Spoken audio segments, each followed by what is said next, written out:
آج کل کے دور میں اگر میری کوئی ارننگ ہوتی تو مجھے کسی کو اغوا کرنے کی کیا ضرورت تھی؟ وہ سارا کچھ سامنے لے آتے ہیں، مجھے ذلیل کر دیتے ہیں. جب کسی کو کچھ نہیں ملتا نا تو پھر وہ اس طرح کے ہتھ کنڈوں پہ آتے ہیں، ٹھیک ہے نا. اور وہ تو خوش قسمت لوگ ہیں جن کے خلاف ایف آئی آریں کرتی ہیں، کبھی ایک تھانے میں کبھی دوسرے تھانے میں. ہم جیسوں کو تو جب اٹھایا جاتا ہے تو کئی کئی گھنٹے پتہ بھی نہیں چلتا اور کئی کئی دن نہیں پتہ چلتا کدھر ہے بندہ. اچھا، ایک ہم نے زیادہ میں ڈیٹیل میں نہیں جاؤں گا، اور آپ نے چیلنج بھی کیا عمران ریاض خان کو کہ مجھے آپ اپنے شو میں بلائیں. اگر آپ نے کہا اگر آپ مرد کے بچے ہو تو مجھے اپنے شو میں بلاؤ. میں تو اوپن انہیں کہا تھا، وہ کہہ رہے تھے کہ جی آپ کو فوج سے نکالا گیا برے کردار کی وجہ سے.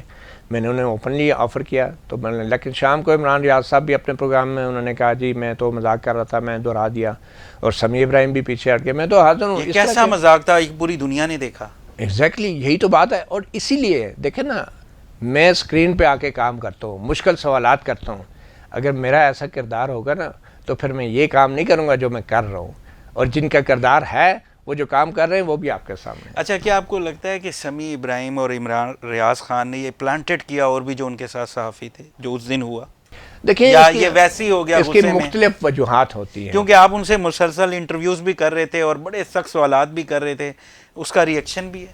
دیکھیں سوشل میڈیا پہ پروپیگنڈا تو بہت پہلے سے چل بھی رہا تھا نا. تو جو غصے میں چیز آتی ہے وہ اٹھا کے اگلے کے اوپر مار دیتے ہیں، وہ بغیر سوچے سمجھے، بغیر تصدیق کے. تو میرے خیال میں وہ ایک نیچرل ریئیکشن بھی تھا. اب سمیع ابراہیم یہ نہیں بتا سکے کہ وہ امریکی شہری ہیں یا نہیں ہیں، اس کا جواب نہیں، انہوں نے غصہ کر دیا، دوسری طرف کر دیا ان کو. اب عمران ریاض کہتے ہیں کہ مجھے تو ویڈیو دکھائی جاتی رہی، فائلیں دکھائی جاتی رہی، اور اب ہمیں بتایا جا رہا ہے کہ نہیں وہ سب غلط تھا. اور بھائی صحافی ویڈیوز اور فائلیں دیکھ کے اسٹوریاں نہیں کرتا، صحافی اپنی انویسٹیگیشن کرتا ہے اور تصدیق کرتا ہے.